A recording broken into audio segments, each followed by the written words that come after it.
Hey, Chamber members, Alan Waters here, your Director of Marketing Communications at the Montgomery County Chamber of Commerce and your Words of Wisdom podcast. Today, I am joined by Katie Stafford. Katie. Tell us a little bit about your business, about your work before we dive fully in. So my business is Katherine Stafford Coaching. I have been a nurse for 15 years, turned transformational life coach and certified hypnotist. I am in private practice working for myself, and I have been doing this work for the past 3.5 years. All right. And the first question I ask absolutely everybody, what does success mean to you? Success means to me perseverance. To keep going, to not give up even when it gets hard, to view things not as failures, but as learning opportunities. Okay. I like that. And the next time we have you on, my question is always, what does failure mean to you? But you kind of answered what a lot of people are answering on that side, which is the not stopping. And I think that's really important because I've said it probably now 5 times in recent episodes. To me, failure is just a part of the process. I mean, you're going to fail. It's not a win, or it's not an if, it's a win. Mm-hmm. But it's going past that and learning from it and growing, because if you don't take anything away from it, I think of like Pinky and the Brain, where people point out that really it's the brain who's the one that is crazy because he's repeating the same thing over and over and over again with never learning from it. And that's tough for you as you've kind of navigated this career shift. How has that been like the learning process and learning from those failures and learning to become full-on business owner in that? It's really interesting. Like as nurses, we're used to going to work and somebody paying us. And the world of nurse coaching, because I am actually a board certified nurse coach, just meaning that my training is specifically for nurses, it's a newer specialty. And we are out here just figuring it out, putting things out there, seeing what sticks. And so, yes, sometimes things don't work out. They do fail. And we just regroup and look at it a different way. And so I've just gotten really good at that over the last few years. I've been very supported by others who have gone before me. So I just keep going. So take me on the journey. When you were graduating high school, what was it that you were like, this is what I want to do? Oh, that's a really great question, because my road to nursing actually took a detour. Mm-hmm. My first degree is in foods and nutrition. I obtained a 4-year degree from Radford University. And in the midst of that, I became a mother, and a single mother at that. So I took a job working in the dietary department of a local hospital with my 4-year degree in tow, and pretty quickly figured out I cannot work in food service management the rest of my life, and I have to do something else to better support my son and me. And so I went back to nursing school and graduated nursing school when I was 29 years old, and it's all unfolded from there. I feel like it's very often most people go through school, especially high school, that they finish and they're like, this is what I want to do, and quickly learn. But I also think that is so much of the college experience. I've talked to so many that they have that degree up on the wall, and then they go and look at what they're doing, and they're like, well, I'm glad I did it, but it doesn't necessarily have to do with what I'm doing. My dad puts it this way a lot, and I'd love to get your thoughts on it, that the college isn't really about the education. It's about the perseverance and showing that you can do it. How do you feel about that? I would agree. There's a lot to learn about yourself in the whole college process. And I mean, interestingly, like when I was little, my mom was a nurse, so I always thought I would be a nurse. And then as I got a little older, I was like, I don't know if that's for me. And then all of a sudden it was. And it has opened doors for me that I never could have imagined. But yeah, college is definitely more about the experience than absolutely knowing what you're going to do, because like so much changes in that time from 18 to 30. And there's so much that changes, not just in you, but in the world. I mean, there are jobs today that did not exist 5 years ago. There are jobs that are going to exist in 10 years that aren't even being thought of right now. And so it's hard for some people to graduate high school and go, I know what I'm going to do, because what you're going to do doesn't exist yet. So with the nursing career and with those pieces, what has some of that process kind of taught you in terms about leadership, in terms about yourself, that you're carrying into the work you're doing now? So I would actually say that I didn't really identify my nursing career at the bedside as something that led to a lot of leadership. Looking back on it now, I do, because I worked in outpatient surgery for most of my bedside career. We actually had a lot of autonomy to take care of our patients in those roles. But my work in food service management led me to understand that I really didn't want to be in nurse management. So I'm not really sure exactly how that has helped me in my leadership skills. It's more of this spirit of entrepreneurship, of wanting that autonomy, I think, is probably what has been most beneficial for me in my work and in my business now that I'm not at the bedside anymore. But I would argue and say that with your bedside, there are skills that, like you said, looking back, I would think the customer service side of things comes to, because I have been in that bed and had nurses that have been fantastic. I have also left times and been like, well, I don't want to come back, or I'm scared. That's always my favorite, is when you've got the one nurse that like everyone is like, I've done it with like having to have blood drawn. They're like, I'm going to go get so-and-so. And you're like, no, they're going to get my blood, but I'm not going to like how it happens. So in that process, though, with the nursing, wanting to have the autonomy, was there a part of it that kind of directly led to, where there were experiences that you kind of saw and went through that you went, okay, this is built up along and along, or was it more of a sudden shift for you? Like a sudden shift into what I do now from there. Well, what was the moment, I guess, that you went, okay, I'm going to do this as an entrepreneur. I'm going to explore, because I know that it's different for everybody. And some people overnight are like, all right, I'm going to do this. Others do spend years working towards. So, and in terms of you, were those moments along and along that you were like, maybe, or was it just one day, this is happening? I was one of those that it took years to at least take the first step. Like I knew it. I learned probably somewhere around 2018 that I was not reaching my full potential at the bedside. My life and health were very changed by my own experience with the medical system, having a surgery that left me not any better than I was before I had it. In fact, my pain got worse. And so I started seeking outside of some of those traditional medical models to find health and healing. And that ultimately led me to integrative medicine, where I had my health restored and I was not feeling like I was fearing being disabled anymore after that experience. So once I knew that health could be like that, it was like, oh, I've got more work to do. Right. But I was very comfortable in my role. Like I had worked, like I said, outpatient surgery most of my career, and it was very routine. I was very, very good at it. I enjoyed the nature of the work. And as a younger adult, I felt like I lacked a lot of stability in my life. So when things got really comfortable, it was really hard for me to make the choice to step out of that comfort. The turning point did come in August of 21 when my role in the hospital had us giving a lot of monoclonal antibodies to COVID patients.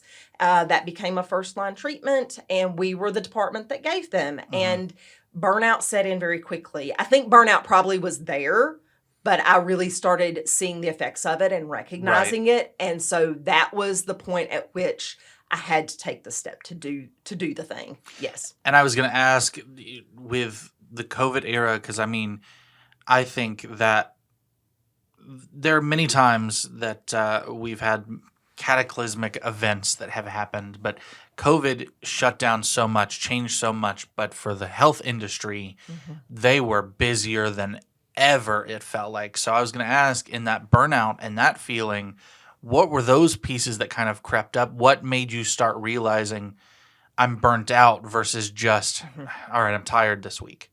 Yeah. So For us, we actually didn't work very much at all in those early days of COVID Mm, because we were doing elective surgical procedures. I mm, worked at the hospital in Withville, and so we were doing very few procedures at that time. It really did ramp up, though, about a year and some months later. And what I noticed, and I don't think I even knew it was burnout at the time. What I noticed was I was having a lot of increased anxiety about going to a job that I had done for so long. mm, And I was finding that I could just not shake the feelings of anxiety when I was in the building. hmm I mean, I can relate. I've been there before, and I think it's also sometimes the fear of the other side with burnout too, because I think it's easy to get burnt out. It's easy to keep going, but it's also easy when you're burnt out to go, I don't know if there's something that is going to keep me as stable. I don't know if there's something that is on the other side. And you can work yourself back in and further into the burnout. For you, making that step, what were some of those pieces that you had to really think about as that I'm getting ready to be a small business owner? Getting ready to do this. There's going to be a financial change. What was some of the planning that you had that went into it? I don't know that there was planning. Okay. So, what did happen though was I became aware of this newer nursing specialty of nurse coaching. Mm, And I became connected with some other people in that specialty who had done it before me. And I had a conversation with another nurse coach.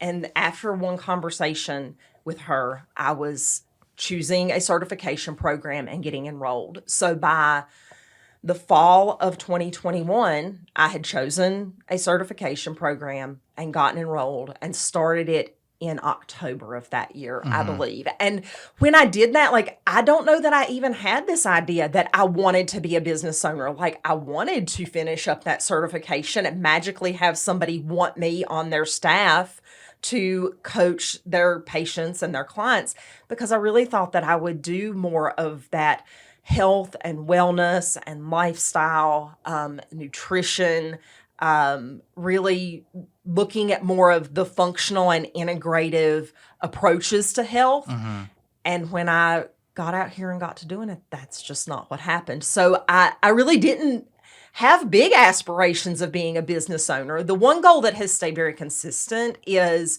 that I wanted to be able to get away from the hospital. I mm. wanted to be able to work virtually from anywhere because my husband and I have plans for him to retire from his job within less than 5 years at this point. Hmm.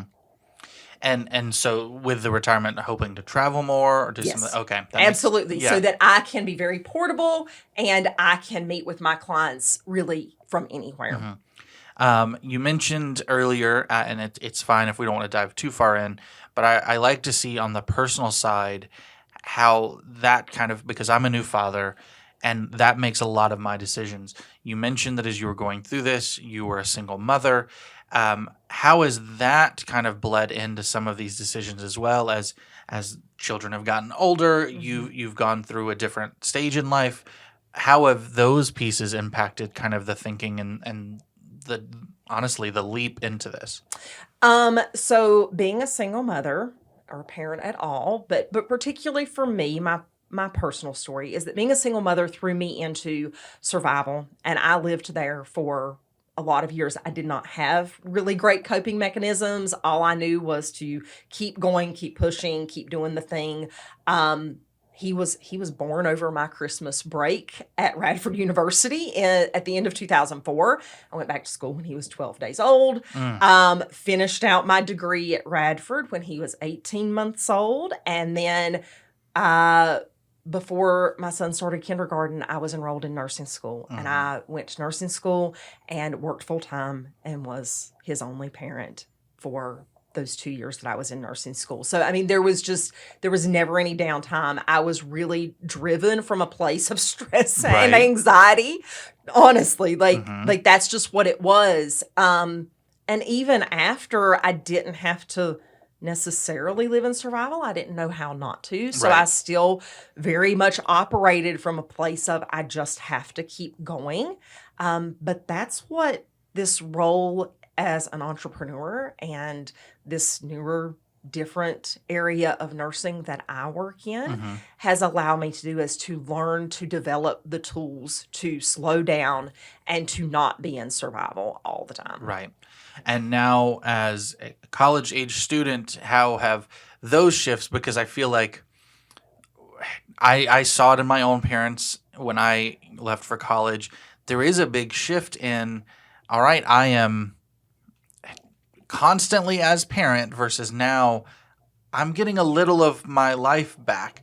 How have those pieces kind of started to play in? Because if I'm doing math right, which I don't know that I am because marketing guy, 21 years. Yeah, he'll be 21 in December. Okay, so can't drink legally yet. Right. But getting close to it. How have those kind of started playing in here recently? Oh, that's been a really interesting journey just because you don't have a rule book for Right. being a new father, and we don't have a rule book for being a parent to school age kids or teenagers or certainly young adults. And so it's been a real learning process, but it does give me a lot of opportunity to focus more on my business. Mm-hmm. I made the decision to homeschool my son when he was in the 8th grade, about halfway through his 8th grade year. And for all of those years, like I didn't go back and do my bachelor's in nursing for a lot of years because I was like, the time's just not right. I have to focus on him. And so I put things off in that respect because there was attention that he needed. Mm-hmm. And I have been able to do more of that now. And really for the last several years, even before he became an adult, because he was able to graduate high school early. And so there was a lot of focus taken off of making sure he got through all of his things. So I was able to do the bachelor's in 2020 and then complete my certification in coaching in the fall, started that in the fall of 21. Awesome. We're going to take a quick break, and when we get back, I want to talk a little bit more about the integrative medicine side of things and be upfront. I'm a pretty big skeptic when it comes to a lot of things, but I think a lot of this just comes down to the knowledge and the understanding. So I'd love to break into those pieces some more.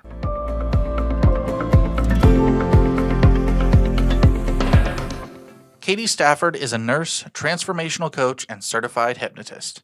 She helps people who feel overwhelmed, stuck, or weighed down by life's stress and expectations. Through her work, she guides clients to slow down, live in line with their values, and create lives of peace and purpose. Katie doesn't just talk through problems. She helps people experience transformation at a deep level. Her clients feel supported through life's toughest seasons and discover peace and resilience along the way. They walk away feeling grounded, more present, and empowered to navigate challenges because Katie instills in them a mindset of possibility. She knows transformation is something you have to feel, not just hear about. That's why she offers complimentary consultations so you can experience her healing presence for yourself. You can find Katie online at KatherineStaffordCoaching.com or connect with her on Facebook and Instagram at UNKMUN. She would love to walk alongside you in your journey. Now, back to the episode.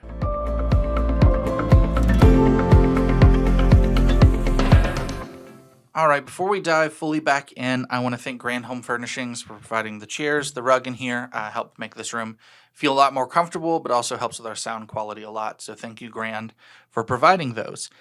All right, as we get into the second half, like I mentioned, I am generally a big skeptic when it comes to a lot of things. And I think back to high school. We mentioned it earlier, but I remember the different assemblies we'd have where someone would come through as a hypnotist. And I just remember going, I don't know. And I still see some of those on TikTok as well. I'm like, is this real? Is this people acting along because they think it's what they need to do? And I feel like I'm not alone in that thinking. One, why is that closed-minded thinking? Why am I there? But two, as you're looking into this work and as you're doing this, how are you breaking through some of those stigmatisms to really, I don't think stigmatism is the right word. That's the I. How are you breaking through some of those looks into that skeptical look into things so that you're able to kind of move along and move past it? So, one thing I have to be aware of is that not everybody is ready for the work that I do, and that's fine. I'm not the person to help everyone. I can't help everyone. I'm one person. Yes. I am a solopreneur at this point and have been for my whole entrepreneurial career. So the thing about hypnosis in particular is there are a lot of misconceptions. Yes. So most people, their knowledge of hypnosis is what they have seen for entertainment purposes. Stage hypnosis, in movies, on television, heard it talked about in a negative light. We all go into states of hypnosis every day. So if you've ever been driving, Alan, and you are like really into it and you miss your exit, that is literally a state of self-hypnosis. If you're into a book and somebody's in your environment and they're talking to you, your wife's like trying to get your attention and you are just deep in it, that is literally a state of hypnosis. During hypnosis, you are always in control. It is like I am literally the facilitator of the experience, but the person that is experiencing it with me is always in control. It is actually a heightened state of focused awareness. You're not out of control. You are not stuck in it. You are always in control of it. Would you say in that vein then it's more akin to a deeper meditation than it is, because again, like you said, I think so much of us, it's the movies, it's TV, where it's like, oh, snap your finger and you're going to do this and you're going to cluck like a chicken. And I think many of us have seen it on stage and they go, oh, they're not going to just clap their fingers and be like, oh, you're never going to have a cigarette again. And I'm just never going to have a cigarette again. So if it's more deeper meditation, is it more about you're kind of instilling the mindset, the thoughts, and you're helping them focus and keep those principles at bay, or not at bay, at a heightened level? Okay. Yeah. So when you're in hypnosis, I would describe it as a very deep form of meditation because you get into a relaxed state. The way that it is set up, certainly the way that I do it, there are lots of different ways to do it. The way that I have been doing it with my clients is to get them into that deeply relaxed state. And as you get into that deeper relaxed state, your brain waves actually change. So you feel like you are sometimes almost at that edge of sleep, but you're not asleep. So it acts in a way to get you very relaxed where your subconscious is more receptive to the thoughts and suggestions that are made. Now, can hypnosis be used for purposes that are not well intended? I would like to think that nobody's doing that, but we know that subliminal messaging is a thing. The work that I do, I spend time with clients or potential clients, getting to know them, getting to know what it is that they're having difficulty changing. And then I tailor a hypnosis experience to them. So maybe we're working on those feelings of overwhelm and stress. Like I can help a lot with someone's stress level just through the coaching work that I do. But there are deeper subconscious thoughts that will still drive us to feel anxiety or to overthink and ruminate on a situation. Because literally and scientifically, 95% of everything we do, everything we say, all of our behaviors are driven from that subconscious part of our mind, that part of your mind that you're not actively thinking with. Right. And I mean, I know I probably am in there more often than I'd like to admit because the amount of times where I just default and suddenly I'm like at the chamber office and I'm like, I wasn't coming to work. I wasn't planning to be here at all or default there. I can see that. Outside of the hypnosis, the other work that you're doing, when it gets to integrative medicine, I also think that is, in general, it's two words that feel very open-ended. And so anytime anything can be open-ended, I think it's easier to misconstrue and misunderstand what it is. So what is the crux to you of integrative medicine versus simply what people know as traditional means? Yeah. So I can share most of that with you based on my own experience. Again, that's what I thought I would do in my coaching work. I really do a lot more with my clients around mindset, overcoming challenges like perfectionism and people pleasing, and particularly learning to prioritize the self so that people can take better care of everyone around them.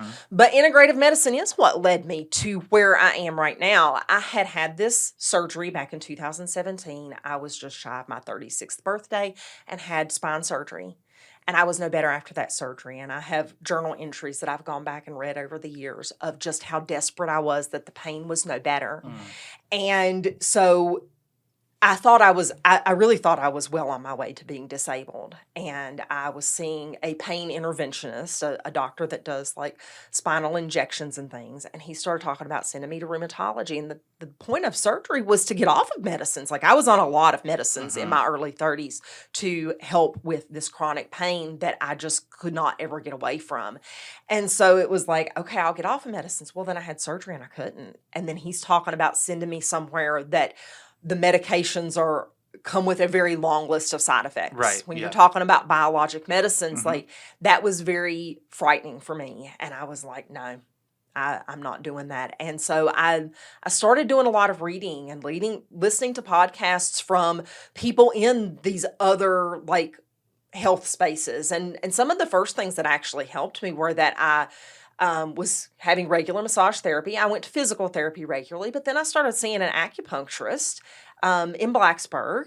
And while those pieces really were not giving me the relief that I hoped for, like I just kept searching and I just kept seeking. And I did end up with a naturopathic doctor for a little while, but then she was pretty sure that I needed some testing done that she didn't do. And so she referred me to an integrative medicine practice down in Winston-Salem. And I've been a patient there ever since 2018. And there were a lot of things that were really at the root of why I had all that pain that didn't have much to do with the musculoskeletal system. Like I had pretty low magnesium. I needed some support for my thyroid. And it was right around 6 months after I became a patient there that I literally did not have pain every single day of my life. And I think anything medical is inherently personal for everybody, but I also think there's such a strong piece of that, especially when you're talking about some of the habits that you're looking at and forming, to go back and be able to look at some of those pieces that help form it. I mean, I can look at my family history. There is a history in both sides of my family of alcoholism, drug abuse. And so I'm someone that even when I have a terrible headache, I'm very hesitant to reach for Tylenol because there's something in my brain that's like, I don't want to be dependent on that. And as someone in the past few years who's diabetic and having medicines it's like I have to take, it's been a really tough journey because there's something in me that's still like, but I don't want to be reliant on it. I don't want to have that. And I think that is looking still at some of the mindset, looking at those other pieces. Like you said, there were pieces of what you were doing that was just a matter of a change in lifestyle, a change in diet, a change in that goes into it. So I really commend that and really think that that's a really good part for people to think about, that it's not always one or the other. That's why I like the word integrative in anything. It's just like there's so many pieces that go together. So looking at the habits and really more of what that's kind of led you to and what you're doing now of helping others, how do you feel like you are different from, because trying to preface this because I think a lot of people, similar to when they hear a financial advisor, an accountant, they think, oh, they're interchangeable. I think people think that a coach, a therapist, all of these things are really interchangeable as well. How do you feel like you differ from someone who is a therapist, is a clinician in those same ways? Yeah, that's a great question. So with coaching, I am very forward focused with my clients. So my clients are generally feeling stuck with something in the present that a habit that they just can't create. never feeling like they have enough time, never knowing how to prioritize themselves. So the work I do is very future focused with them. Like, how can we start from where you are and make changes so that future you gets a different result? And I don't really know how to speak to exactly what therapy does. Right. I've heard other nurse coaches describe it as, a lot of times therapy focuses a lot on the past, and not that people don't share with me about their past, but we are looking at how do we go from where you are right now to where you want to go. And as someone's coming in, someone that would be working with you, what are some of those pieces they need to be thinking about themselves? They need to be thinking about the process that really makes what you do effective. I think the most important thing is that people come to me with the belief that things can be different. Okay. Like, there has to be some belief. And that's part of what I can help people uncover in those consultations that I do with them is, are you stuck in thinking this will never work for me? I can't do this. That's not a choice that's available to me. If people can come to me and know that their life doesn't look exactly how they want it, but have even a small amount of belief that things could be different, I can help them uncover what it is about their life that could shift so that they can have a different looking experience in the future.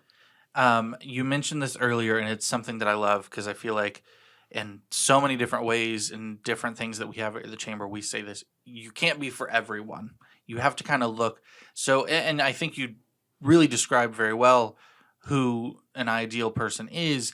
But if you had to look at it and say, these are the clients that I really, really enjoy working with, do you have a set group? Is it something that you're like, oh, I really love working with students. I really love working with mothers. Is there anything along those lines? So I would say that's not a super easy question to answer, simply because for the biggest part of my career in this particular space, I worked with mostly women and only recently have had some male clients. So my greatest tenure is with working with women, typically around middle age, who are in that season of recognizing, hey, I've always lived for everyone else, to fulfill everyone else's needs and expectations.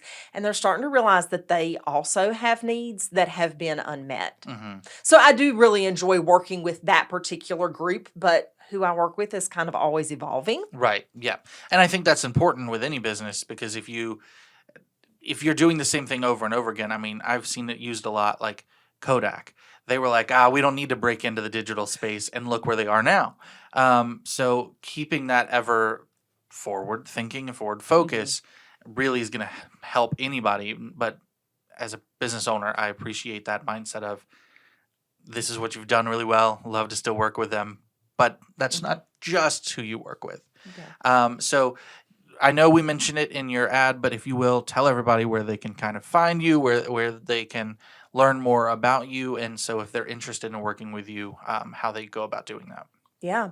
So people can find me at my website. That is KatherineStaffordCoaching.com. I am also very active on social media. I'm just going to spell my handles because it's Sounds easier. good. I'm on Facebook and Instagram at UNKMUN. I share a lot of really inspiring content there. Really love to just interact with people there. But anybody that is interested in experiencing more of the work that I do, we could set up a free consultation and just see if what I do could be helpful for them in their journey. Any parting words of wisdom you want to share before we sign off? To believe that there is possibility in life. There's more to it than the get up and go to work and go home and go to bed and get up and do it all over again. There's always possibility in life. And I feel like through that, it's recognizing some of those seasons too. Because I recently, there's been times where I've really felt down because I feel like I am get up, go to work, and it's because Cora's bedtime is 8 o'clock. So we are in bed at 8 o'clock, and I'm like thinking to myself, college me would be roasting me alive right now just for being in bed at 8 p.m. But then when I'm up at 5:30 with baby, it's kind of what it goes through. But Yeah. it's just a period. It's just a time. It is. There's more in the future. So thank you for being here. Thank you for doing this with me. I really appreciate that. So, Thank you, Alan. I appreciate it. awesome. Well, thank you, listeners, for following along. Make sure you like, download, subscribe, all the things so you never miss an episode or any other of the content that's coming out, particularly through our YouTube channel, like Eggs and Issues, Lunch and Learns, and all of that. In the meantime, make sure you go out, invest, connect, engage, and prosper.